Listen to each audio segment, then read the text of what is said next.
Hi everybody, this is Tim Johnson with Peoria Life and in the neighborhood. Today we're going to be in the house. In the neighborhood house. Yeah, something like that. Anyways, so what are we doing today? Today we get to talk to Becky Rassman. She's the director for the neighborhood house and learn more about what they do down here. We're down here on Matthew Street and going to check out all that they do for the people down here in the area. They do quite a bit. We've had them had her on early last year, so yeah, it's great been a while. And actually get to be on location and kind of see what they do and where they're at and all that fun stuff. If you would like us on Facebook, you can go to peorialife.com.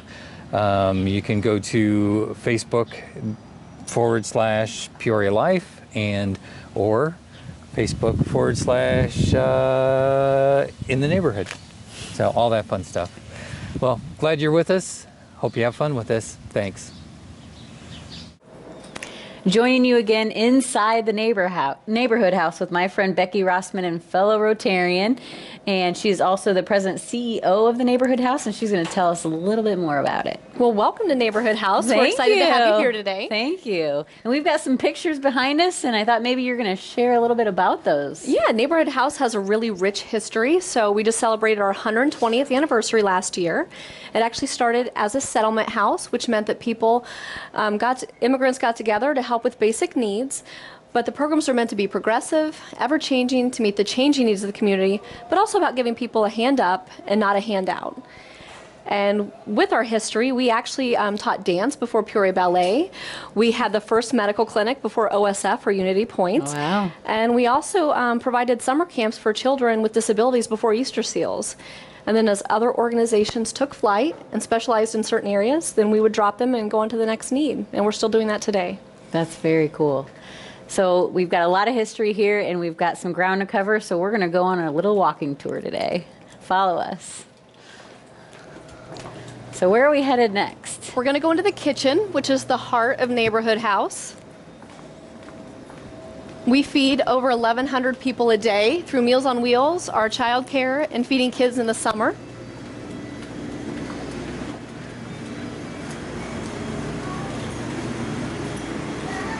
So this is where the magic happens. It doesn't get really busy for about another hour, and that's when the drivers will start packing the meals to send out all over Peoria and Tazewell County. And so Meals on Wheels serves who? It serves seniors over the age of 60 who can't go grocery shopping or cook for themselves. And we serve about 900 seniors just in those two counties. And what do you do feeding here then also? We feed kids here in the summer. Okay. So, and not only do we feed them here, we also expanded to Sunnyland and also Richland neighborhood. So with that program of feeding children, they have to be in a school district that has 50% or higher of free or reduced lunches. And in this area alone, it's 82%. So is food something that you guys are in need of if someone wanted to donate? Absolutely, because we also have a food pantry, and that's usually where most of the food that's donated goes out. Because a lot of the kids are not in school right now, so they're not getting fed. Exactly. So when school's not in session, kids don't have access to food. So a lot of these programs are popping up, and we also partner with Commonplace as well and feed their children. That's really cool. Nice and loud in here. It is. Got some tunes going. Well, we'll go this way. We'll go see our child care. Okay. So that's one of the first pictures from Neighborhood House in the late 1800s. Good morning, LaTanya. How are you? Good morning. Good morning. Good morning, Jeff. Oh, thank you, Amanda. So this place is a bit of a maze. It's a lot larger than most people think. Amanda, can you let us in?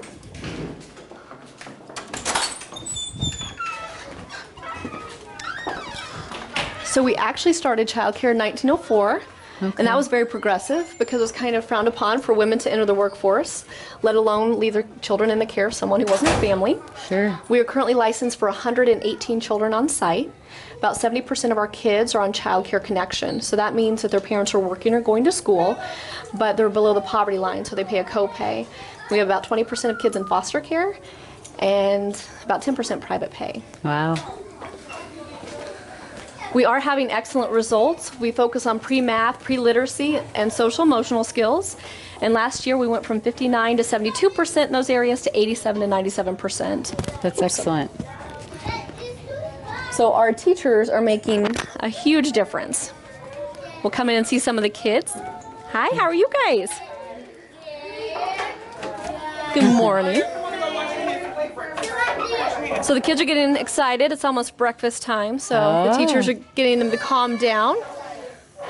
And how many kids do you guys have in the program now? I want to say we have about 75 enrolled. So we are actually, our enrollment's pretty low right now.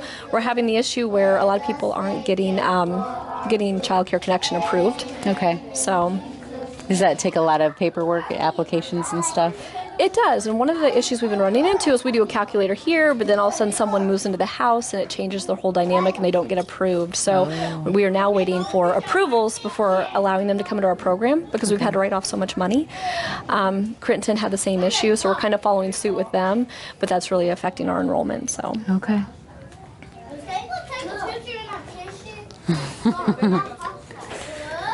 So a lot of people don't realize that at Neighborhood House we have a gym. Oh. So we are hoping to resurrect the basketball program. Basketball's been really important throughout the history of Neighborhood House. In fact, our current board chair, she picked Neighborhood House as the organization to be on the board because her grandfather said basketball at Neighborhood House is what saved him. Wow. Oh, it looks like, oh, there's the sensors. So we are very fortunate. RLI did some sponsorships, and we actually got our gym painted, got new mats, and we have another sponsorship coming from them. I keep knocking off the microphone, a little earpiece, but we're going to have new backboards. So soon we're going to have a ribbon cutting, and this is going to be the RLI gym. Oh, very cool. And so the kids come and they get their exercise and play basketball, and is it just open to the kids who are in your daycare, or do you open it up to the neighborhood? We also, we open it up to the kids we feed, which are the neighborhood kids, and they come on Monday and Wednesday. Okay. So we just have to coordinate with our on-site childcare because since it's DCFS licensed, we can't intermix the kids. Sure. But they do a really good job of coordinating so that all the kids have access. Okay. This is really big. It's really nice. I bet the kids love it in here. They do. Gets pretty loud in here sometimes, but a lot of fun. And we actually just had a new playground installed last year. Okay. So it's kind of an interesting story. We raised about $80,000 in 8 months. Wow. And a new playground campaign. And 2 weeks before we were going to break ground, we found sinkholes in our parking lot. Oh. So we wanted to be good stewards of people's money. So that's our new playground out there. Wow. So we had some engineers come out and did some testing and found out the only safe place really is where the playground is. Okay. And then we were very fortunate, the local laborers and skilled trades, they came in on a Saturday and they saved us $16,000 and they installed it. Wow. And they had 60 people, so they didn't need all of those people, so they also did our landscaping and mowed and whatever else we needed. So we were very fortunate to be in this community. Do we want to go up there? Do you want to go over there and see it a little bit closer? Let's go. Let's go walk around it just for a second. Just make sure it doesn't shut. Wow. We also got new turf, so it's really nice for the kids. Before they were over like rocks, we had some rainbow play systems that hadn't been well maintained. Sure. But this is for kids, 5 to 12. So I think our next venture will be redoing the infant playground. Sure. That's beautiful. That's great. And it's kind of nice because as you probably drove down through the south side, there's not a lot of play areas like that. No, you don't see a lot of playgrounds. So we just want to make sure that the kids we serve have the same opportunities as our children. Sure.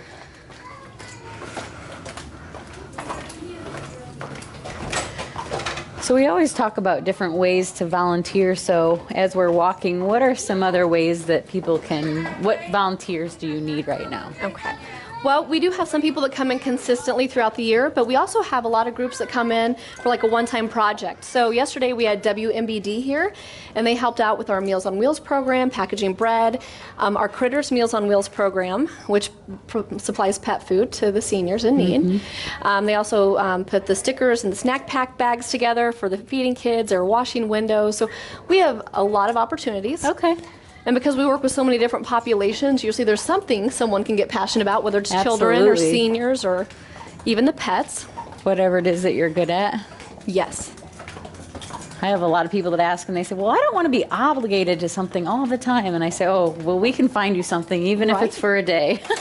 And a lot of people we find feel like that, and we are just, the one day is very helpful to us as well. I mean, it saves us a lot of time and money and labor, but also some of those things we have to put on the back burner, we're able to get those done. So You're going on the elevator. Do you prefer the elevator or the Doesn't matter to stairs? me. Okay.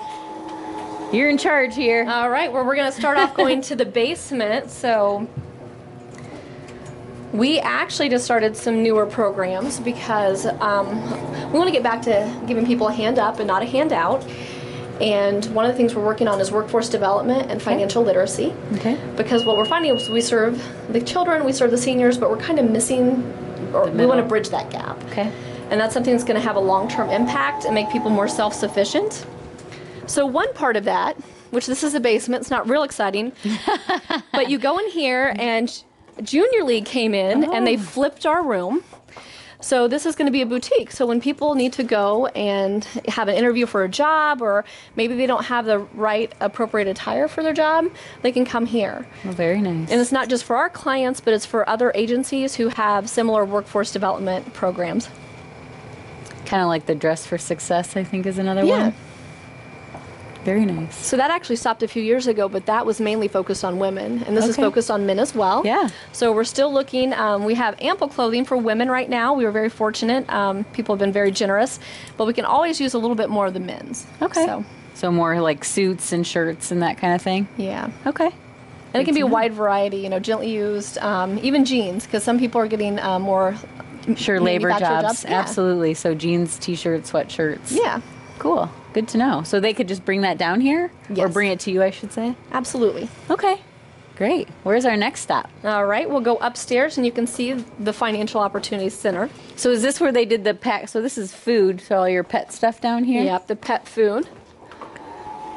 Packaging that. We're very lucky. Whitney Veterinary Clinic, or hospital, they do a lot of drives for us, and that actually is one of the most favorite programs here. So that's where we get the most donations, is for the pets. There's not a lot of programs for pets, I don't No. feel like, but We serve about 140 pets right now. Dogs, cats, and we even have a couple of birds on the program, so. but all for seniors. Yes, so it's for seniors, to reduce that isolation and Sure. depression, because many of Company. them are alone. Exactly. That's who they have in their lives. And the food can be costly, plus going out for the food. Yes. And you guys deliver it. We do. That's Our awesome. Meals on Wheels drivers do. So it's kind of quiet. They're probably somewhere meeting with clients, but we actually turn the upstairs into the Financial Opportunity Center. We have a computer lab that we were able to secure computers from State Farm. So a couple years ago, they gave us a donation, and they actually do this for a lot of nonprofits. So every 3 years, you can apply. They gave us 16 computers. I believe it was 13 PCs and 3 laptops. But I guess the one thing I want to say is being in this community, I mean, it's such a philanthropic community, but so many businesses truly invest back in, and I know we couldn't provide the services we do without them. So Right. you'll hear me say a variety of names, and we're actually really excited because we just announced on Monday that we won the Heart Technology Giveaway. Yay!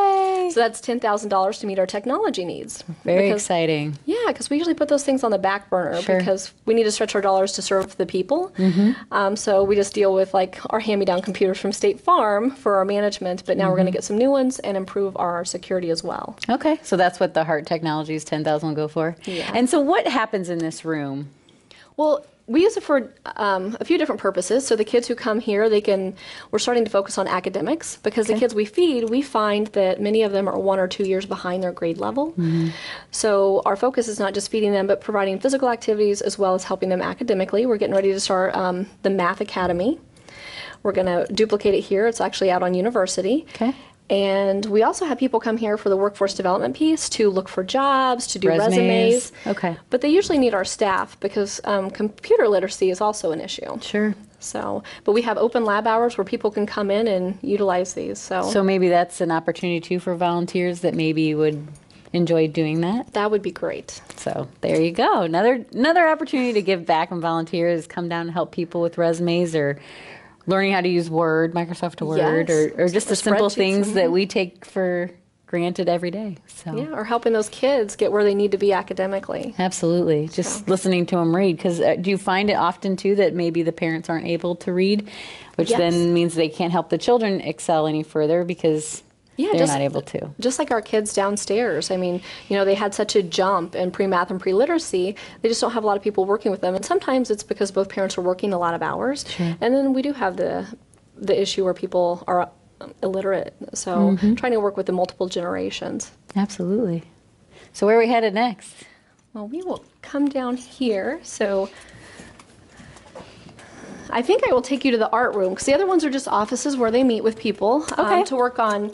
There's 3 goals of workforce development and financial literacy, and that's to improve the credit score, improve net worth, and help people obtain more gainful employment and maintain it. So. Okay.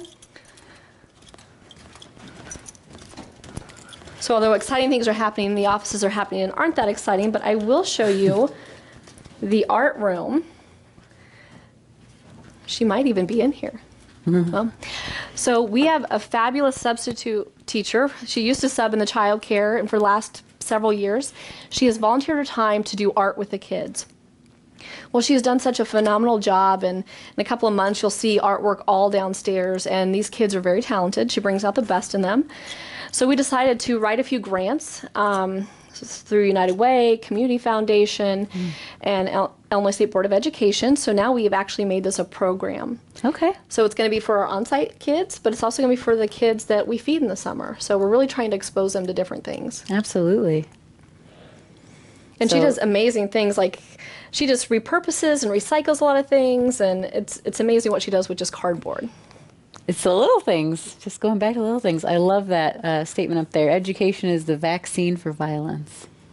That's pretty powerful. I love all of her quotes. So how many kids can be up here at once? She usually does, it depends on the age. So the younger Sure. kids, maybe, 3 to 4, but with the older ones, she may have 5 or 6 up here. But it's also about that individual attention. So some of the kids that might have some behavioral issues in the classrooms, once she brings them up here, they just completely dissipate. So trying to get that one-on-one time with the kids. Sure.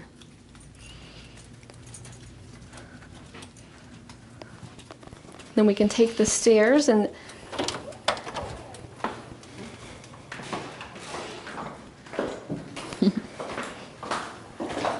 and we'll end in the community rooms where a little bit of everything goes on.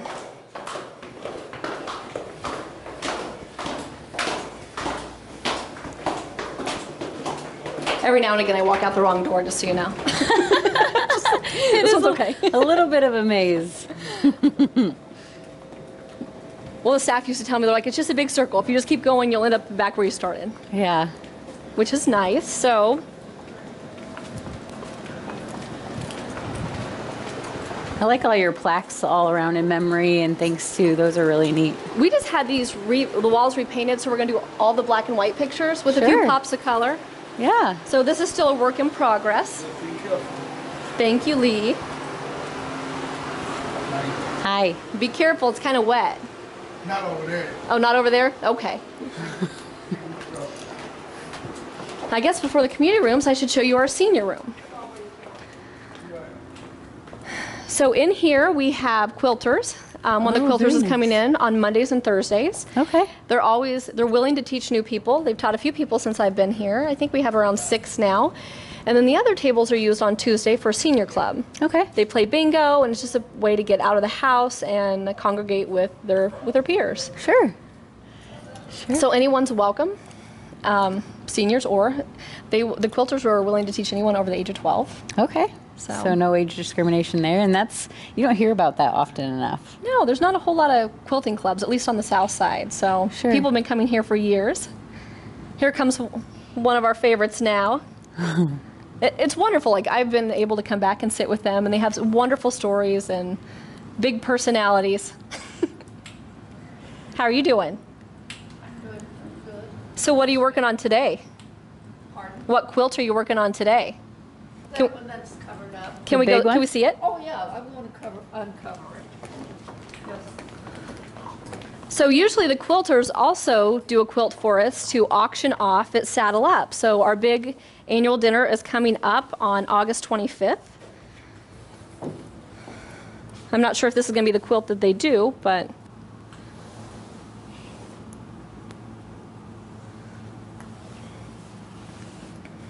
That's beautiful.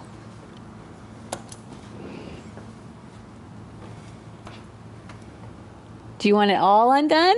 Yes. Yes, okay. We can do that for you. thank you, Stacy. Ooh, that is really pretty. Is this one of the ones you're auctioning off at Saddle Up, or was that a different one? That's a different one. Okay. This is we're doing it for a customer. Should we leave the end ones on then? Be what? Leave these on or take them off? I don't know. Do you want these off too? Yeah, they usually sit around the table. And so she mentioned a customer. They're pretty backed up because we did a tour not too long ago and someone wanted to see if they could get their quilt in here. But I think you guys have quite a few in the pipeline, right? Yep. I know. I'm handing them to you. I'm not sure. I'm not sure where you want us to put these. And then we can go into the community room. That's beautiful. How long has it taken you to make this? Well, we're just quilting it. The lady brought it in for us to quilt. Okay, So it'll take us 5 months, 6 months, okay. because it's all done by hand. Yes.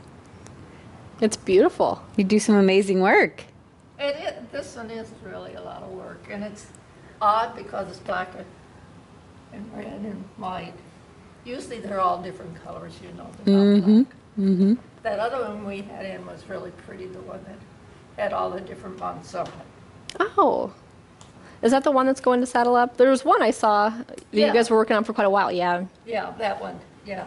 We got to put the binding around it, but other than that, it's done, you know. And you are willing to teach new people, right?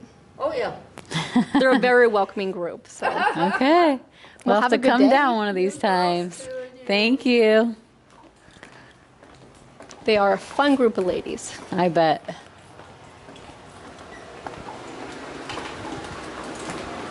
And then we'll conclude the tour in our community room.